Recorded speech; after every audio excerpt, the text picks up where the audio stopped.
শেখ হাসিনার শাসনামলে গুম করা ব্যক্তিদেরকে যে কারাগারে রাখা হতো সেটিই হলো আয়নাঘর। বাংলাদেশ গোপন এজেন্সি ডিজিএফআই দ্বারা পরিচালিত হয় এই কুখ্যাত কারাগার আয়নাঘর।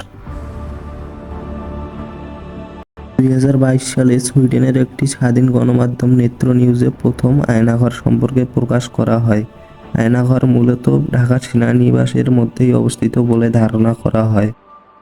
সেখান থেকেই মানুষ জানতে পারে বিভিন্ন সময়ে গুম করা ব্যক্তিদেরকে আটকিয়ে কিভাবে নির্যাতন করা হয়, কিভাবে দীর্ঘ বছর ধরে সেখানে আটকিয়ে রাখা হয়। আয়নাঘরের দায়িত্বে থাকা কিছু কর্মকর্তা গোপন কিছু ছবিও প্রকাশ করেছেন। এসব ছবি ও ভিডিও ফুটেজ দেখলেই বোঝা যায় আয়নাঘরে কিভাবে মানুষকে আটকিয়ে নিপীড়ন ও নির্যাতন করা হতো। আয়নাঘর থেকে এরই মধ্যে মুক্তি পেয়েছেন কিছু সামরিক কর্মকর্তা। চলুন শুনে আসা যাক সেই আয়নাঘরের নির্মমতা তাদের মুখ থেকেই। একটা দিঘির পানি সঞ্চয় করা যায়। 2917 দিন কিভাবে কেটেছিল আয়নাঘরে তারে বর্ণনা দিচ্ছিলেন সাবেক এই কর্মকর্তা।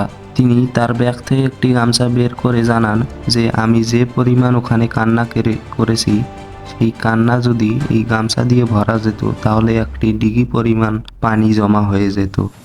ধারণা করা হচ্ছে যে আয়নাঘরে এখনও প্রায় 1000 কর্মকর্তা বন্দী রয়েছেন। এদের মধ্যে অনেকেই হয়তো মারা গেছেন, হয়তো বা কেউ এখনও অর্ধজীবিত অবস্থায় বেঁচে রয়েছেন। তাই তো সেখানে রোজ পাড়ি দিচ্ছেন হাজারো পরিবারের সদস্যরা।